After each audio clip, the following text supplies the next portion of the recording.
قاری محمد طیب قاسمی کے YouTube channel کو سبسکرائب کیجئے اور امن کے پیغام کو پھیلانے میں ہماری مدد کیجئے اور نیچے دیے گئے ہوئے بیل آئیکن کو کلک کریں تاکہ ہر آنے والی نئی ویڈیو آپ کو براہ راست مل سکے۔ اب میں نے کہا میں تیار ہوں، میں لے جاتی ہوں۔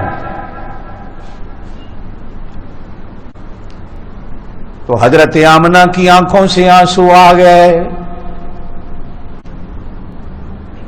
کہا حلیمہ اس کا ابا کوئی نہیں، یہ یتیم ہے، پرورش میں کوئی کمی نہ آنے دی، پرورش میں کوئی کمی نہ آنے دی۔ میرا دل کہتا ہے، میرا وجدان کہتا ہے کہ شاید اس وقت اللہ نے کہا ہوگا آمنہ گھبرا نہیں، یتیم ہے تو کیا ہوا، یہ کھلونے مانگے گا تو آسمان کا چاند اس کے لیے کھلونا بنا دوں گا، یہ سیر کرنا مانگے گا تو زمین کی نہیں آسمانوں کی سیر کرا دوں گا، یہ پڑھنا چاہے گا کہ اس کا ابا اس کا ہاتھ پکڑ کے اسکول لے جائے اور لے آئے۔ آمنہ نانا اس کے پڑھنے کا بھی بندوبست میں نے خود کر دیا ہے، میں پڑھاؤں گا، یہ پڑھے گا۔ سنقرئک فلا تنسى الا ما شاء اللہ۔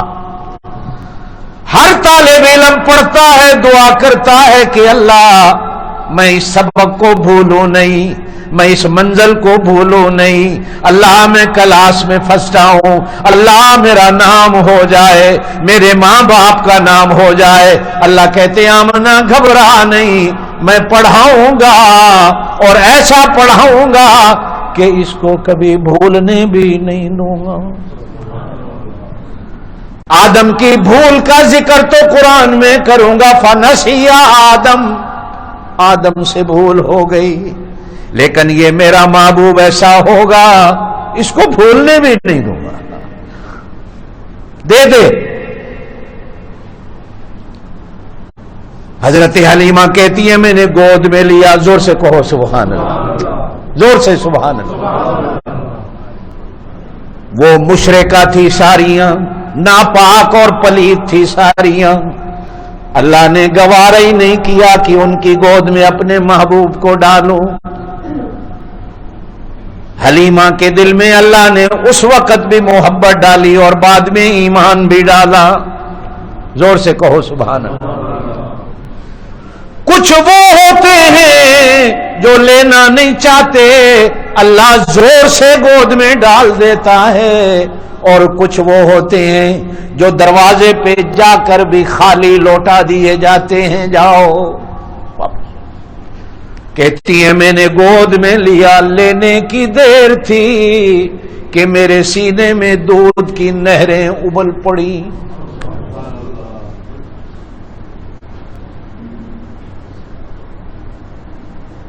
میں اسی وقت سمجھ گئی۔ کہتی ہے میرے دل نے کہا حلیمہ یہ بچہ کوئی عام بچہ نہیں، میں لے کے آئی، اونٹنی کے قریب پہنچی تو دیکھا کہ میری اونٹنی کی بھی دودھ اتر آیا، جو دودھ ہی نہیں دیتی تھی۔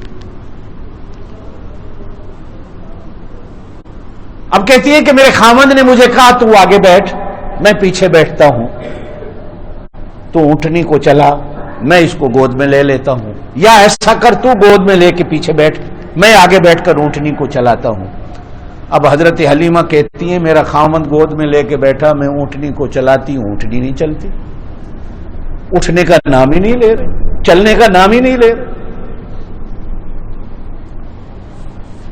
تھوڑی دیر کے بعد میرے دل میں آیا کہ کہیں یہ بچہ آگے بیٹھنے والا تو نہیں ہے کہ ہم نے گستاخی کر کے اس کو پیچھے بٹھا دیا ہے۔ اب میں نے اپنے خاوند سے کہا کہ اس کو گود میں لے کر میں آگے بیٹھتی ہوں، آپ پیچھے بیٹھو، اب دیکھتے ہیں چلتی ہے کہ نہیں چلتی۔ کہتی ہیں جیسے ہی میں آگے لے کے بیٹھی تو میری اونٹنی نے جو رفتار پکڑی، یہ جاؤ اور وہ جاؤ، وہ جو نکلی ہوئی میری سہیلیاں تھی وہ تو کتنے سفر کر گئی، جب میں ان کے قریب سے جو گزری تو میری سواری ایسے گزری جیسے تیز گام جا رہی ہے۔ یہ ڈھاکہ والے ساتھی بیٹھے ہیں، ان کے ہاں ہمارے ہاں سے بھی ٹرین کا بڑا اچھا سسٹم ہے بنگلہ دیش میں۔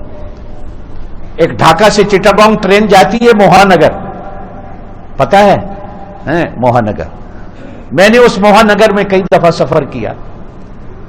عجیب ٹرین ہے کہ ایک بوگی اندر مسجد ہے، اذان ہوتی ہے باقاعدہ، امام رکھا ہوا ہے، اور اس موہانگر ٹرین میں پیسنجر کو چائے بھی مفت ملتی ہے، اس کا اکرام کیا جاتا ہے۔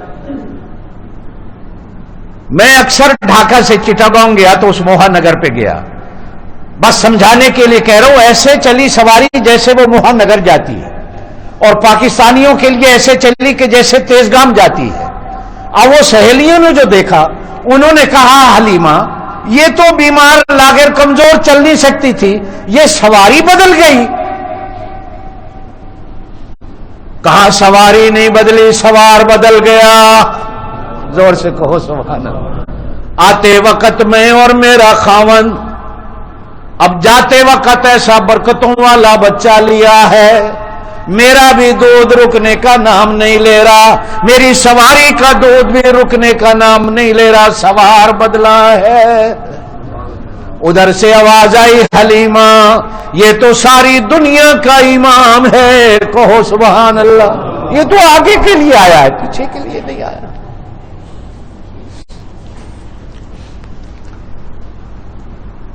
کہتی ہے میں اپنی گاؤں پہنچی، اللہ کرے کبھی آپ مکے جائیں تو طائف تو دنیا جاتی ہے سیر کرنے کے لیے، کبھی دائی حلیمہ کے گاؤں جائیں دیکھنے۔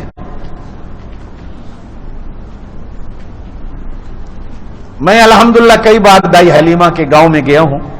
میری ایک عادت ہے، میں جب سفر کرتا ہوں تو ان جگہوں پہ وہ پورا ایک منظر سامنے آتا ہے کہ کیا اس وقت ہوا ہوگا، 1400 سال پہلے کیا ہوگا، اب کیا ہے، وہ پورا میں تو ان ورقوں میں ان کتابوں میں کھو جاتا ہوں، صرف اس لیے کہ کبھی آؤں تو آپ کو وہ پوری کہانی ایسے لائیو سناؤں کہ میں نے وہاں کیا دیکھا ہے۔ ایک عادت ہے اپنی زندگی کی۔ بحمداللہ میں نے کوئی جگہ ایسی نہیں چھوڑی اور کوئی ایسی جگہ نہیں جہاں میں نہیں پہنچا کہ جس کو تاریخ اسلام میں نے پڑھا ہے اور جس کو تاریخ نے ہائی لائٹ کیا ہے کہ واقعی یہ کوئی جگہ ہے کہ جہاں جناب نبی کریم پاک صلی اللہ علیہ وسلم کے قدم لگے۔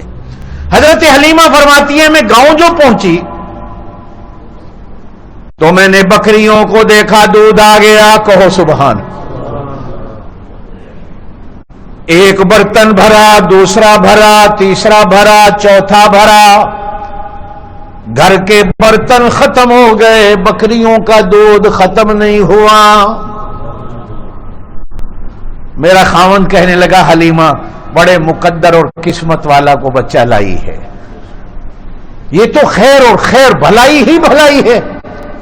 اب فرماتی ہے دوسرا دن جو ہوا تو جہاں ہماری بکریاں چرنے جاتی تھی کبھی گھاس ہی نہیں تھی، اب اللہ پاک نے جو بارش برسائی اور جو سبزہ ہوا، قبیلہ بنو سعد کے ہر گھر کی بکریاں وہاں چرتی رہیں۔ اللہ پاک نے اتنا گھاس اگا دیا کہ جس کی بکری چر کے آئی گھر کے اندر دودھ کے برتن بھر گئے اور بکری کا دودھ ختم نہیں۔ اور پھر جو فروٹ اترا، جو پھل اترے،